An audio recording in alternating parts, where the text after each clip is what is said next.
Bismillahirrahmanirrahim. Di dalam ini, hikmah ini, pengarang ada menyebutkan istilah-istilah tasawuf, antara lain qabat. Nah, qabat itu kalau bahasa lugat Arabnya genggam. Menggenggam ini mengqabat.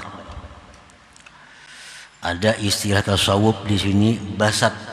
Basat itu artinya membuka. Tangan yang terbuka ini disebut basat. Tangan yang digenggam itu disebut qabat. Dan beliau di situ mengumpamakan qabat itu dengan malam. Malam itu artinya gelap gulita. Sedangkan basat itu diumpamakan beliau dengan siang yang terang benderang. Al-qabdu huznun wadikun ya'taril qalba. Pengertian qabat di sini istilah orang tasawuf, artinya qabat itu adalah kesedihan, kesempitan yang mendatangi hati. Nah, kan genggam tadi kan menggenggam nih. Ya, qabat itu artinya genggam. Nah, diumpamakan dengan malam gelap gulita. Sedangkan arti pada istilah yang dimaksud di sini adalah qabat itu duka cita, kesedihan, kesempitan yang ada di hati kita. Bila di hati kita ini sempit, hati kita ini rasa teganggam, hati kita ini rasa sedih. Nah, berarti itu hati kita dalam keadaan yang oleh orang tasawuf disebut qabat.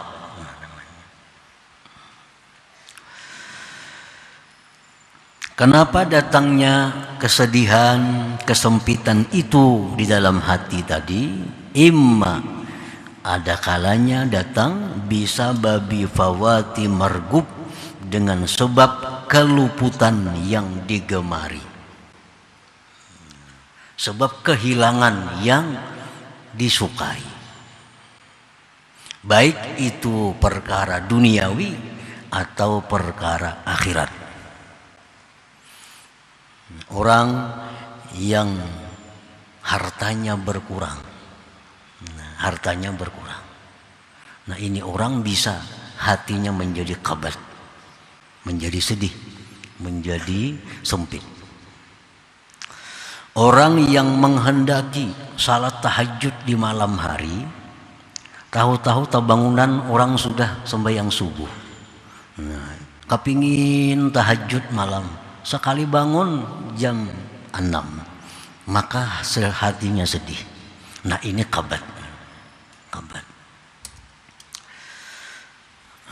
Imma bisababi bawati margubin au adami husuli matlubin, atau sedih dalam hati tadi datangnya akibat tiada berhasil yang dituntut, tiada tercapai cita-cita, baik urusan duniawi atau urusan akhirat.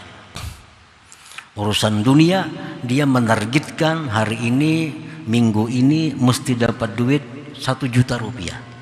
Ternyata kada dapat itu, lalu hatinya ini sedih. Urusan akhirat dia menargetkan bahwa dalam seminggu dia mesti khatam Al-Quran. Tahu-tahu ada halangan rintangan, seminggu separuh aja belum. Nah, lalu hatinya sedih. Ini qabat. Au bi ghairi sababin ma'lum, atau tanpa ada sebab yang diketahui. Kenapakah hati sedih nih? Padahal kada ada kehilangan apa-apa, kada ada gagal apa-apa, tapi kenapa hati sedih? Nah, itu mungkin sering dijumpai. Hati rasa gelisah, hati rasa kada nyaman, padahal kada ada yang hilang, kada ada yang berkurang, kada ada yang gagal. Tapi tiba-tiba kenapa hati jadi sempit?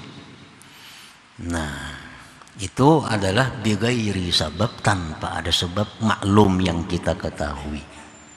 Oleh para ulama sufi itu sebab yang tidak diketahui tadi itu adalah merupakan bekas daripada tajalli kebesaran Allah.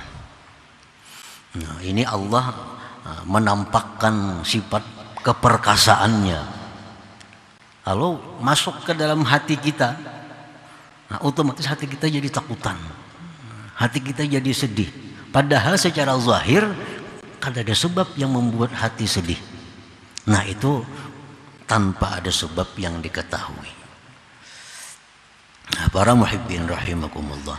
Jadi kabat tadi adalah artinya duka cita, hati sempit, hati sedih karena keluputan yang diinginkan, atau tiada berhasil yang dicari, atau tidak diketahui sebabnya.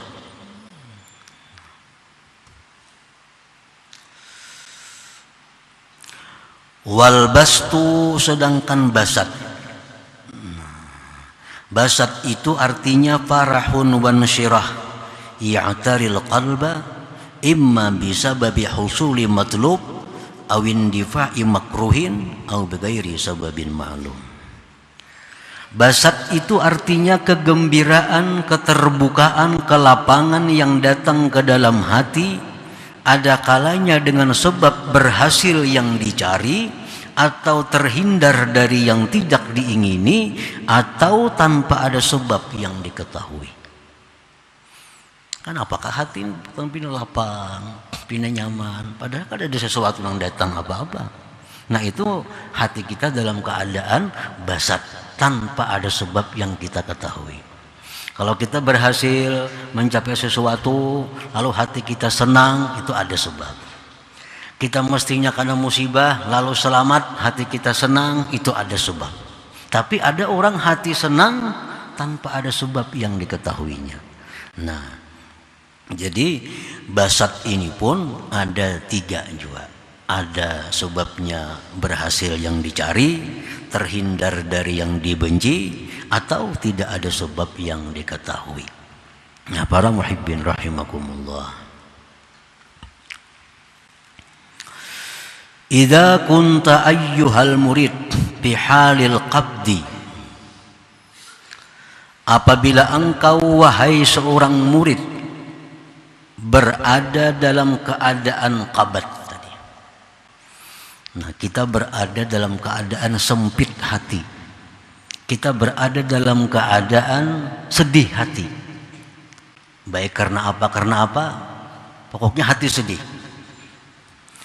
Fa'alaika bituma'ninati wal waqar. Maka hendaknya engkau wahai murid tenang dan tentram. Nah, jangan gelisah. Jangan gelisah.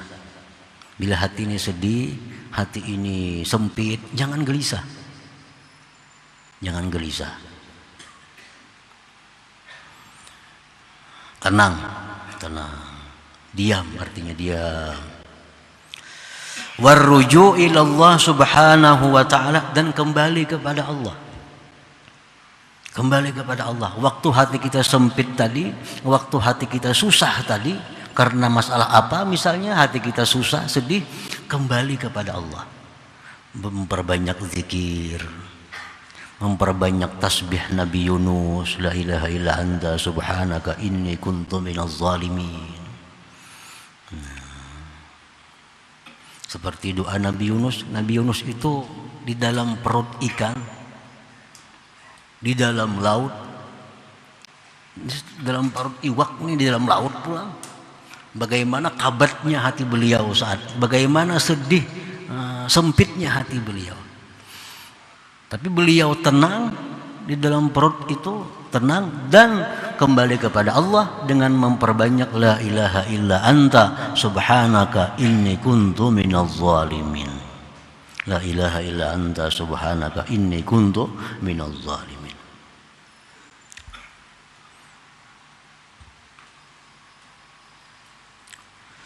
Wal yakin annallaha la yuridu bika illa khaira, dan yakini bahwa Allah tidak menghendaki engkau kecuali kebaikan dengan hati yang sedih tadi.